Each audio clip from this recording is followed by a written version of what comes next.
Assalamu alaikum. Hey there. Before we start, please do subscribe. Thank you.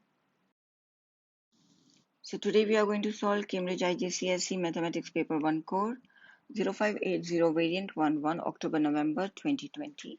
Question number 16 onwards. Question number 16, make x the subject of this formula. So this is what we have to make the subject. X should be left alone. We will write 2y, the negative 7 will shift to the other side, will become positive 7.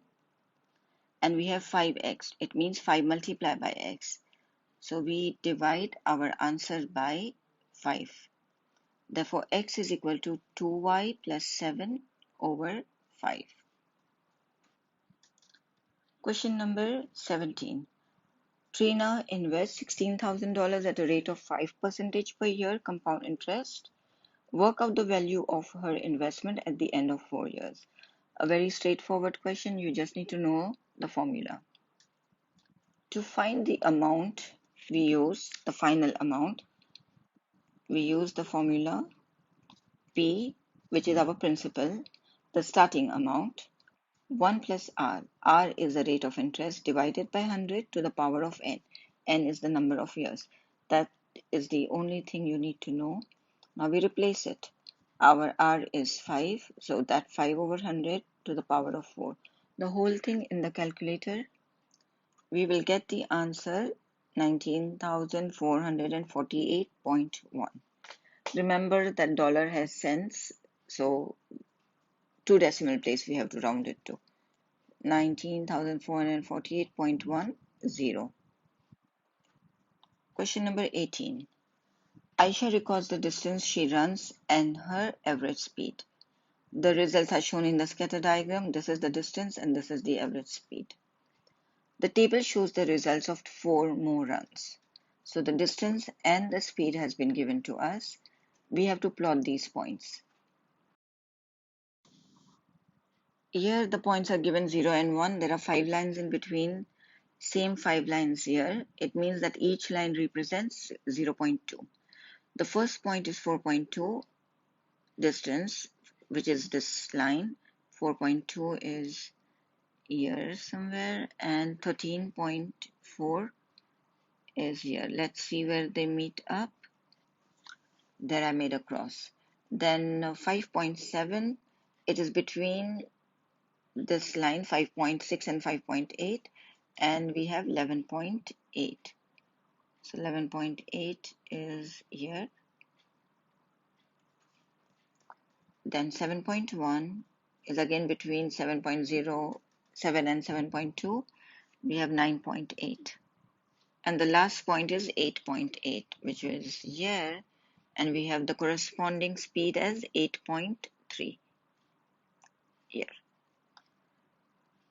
What type of correlation is shown in the scatter diagram? The points are going down. When they go down, the correlation is negative. If they are all going up, the relation is positive. On the scatter diagram, draw a line of best fit. There is no hard and fast rule for it. Try to make a line with the equal number of points or approximately equal number of points on either side.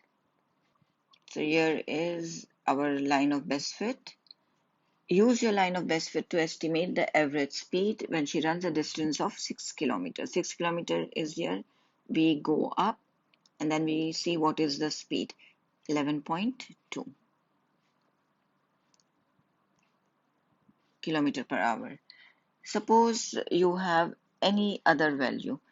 If it is 10 or between 10 to 12, any value, your answer will be marked right. Question number 19. A circle has a circumference of 56 millimeter. Work out the radius of this circle. To find the circumference of a circle, we use the formula circumference is equal to 2 pi r. Circumference we already have 56. So 56 is equal to 2 pi r. We want to find r. So this 2 pi we shift it to the other side and we will write it in the denominator. 56 divided by 2 pi will give us our r. This will give us 8.91. So radius is 8.91 millimeter. Question number 20. We have been given a grid with a line. We have to find the equation of line L in the form y is equal to mx plus c. So y is equal to mx plus c. M is our gradient and c is our y-intercept. There are a lot of things that you need to know for the equation of line. There are a lot of variations in the question. For this question, if the graph is given to us, the y-intercept is the y value where it cuts the y-axis. To get the gradient, we use the formula y2 minus y1 over x2 minus x1. We choose any 2 points. We can normally what we do is we find the gradient by choosing this, replace our y and x and find c. But now that we know that our c is 3, choose any 1 point, replace it and find your m directly. Let's choose this point. It is x is 2 and y is 6. So we replace it. X is 2 and our c is 3, right? So this will give us 6 minus 3 is equal to 2m. 6 minus 3 is 3. 3 divided by 2 is our m, which is 1.5. So we have our m, which is 1.5, and we found our c from the graph, which is plus 3. This is the answer. Now I will show you by using m, how to find m in another way.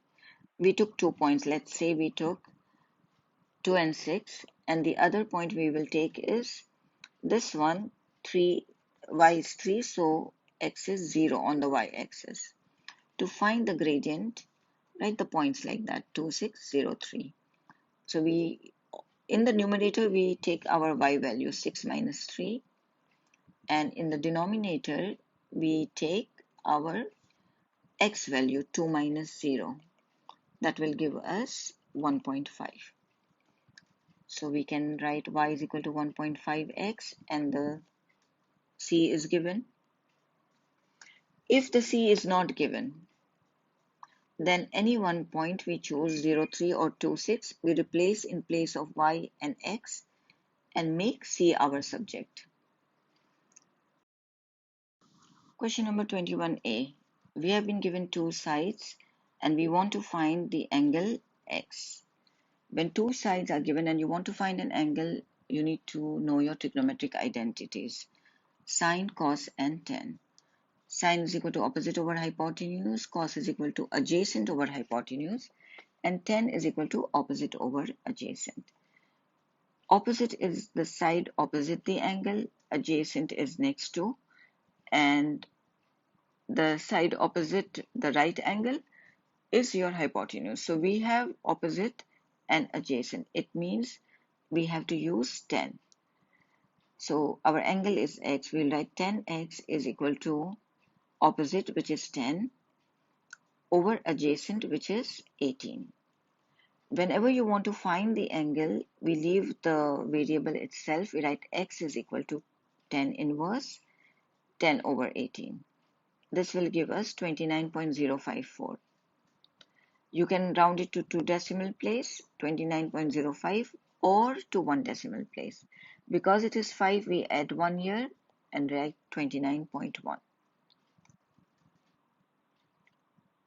Part B. We have been given another right angle triangle with 2 sides given. We want to find the third side. If it is a right angle triangle and 2 sides are given and you want to find the third side, we use the Pythagoras Theorem. C square is equal to a square plus b square. C is our hypotenuse, the side opposite our right angle. So that is k. A and b can be either. So we just replace k square is equal to 8 square plus 15 square. No need to put in the calculator now, leave it like that. We want to find k. Whenever there's a square and you want to shift it to the other side, we write square root. 8 square plus 15 square. This will give us 17. So K is equal to 17. This brings us to the end of this tutorial.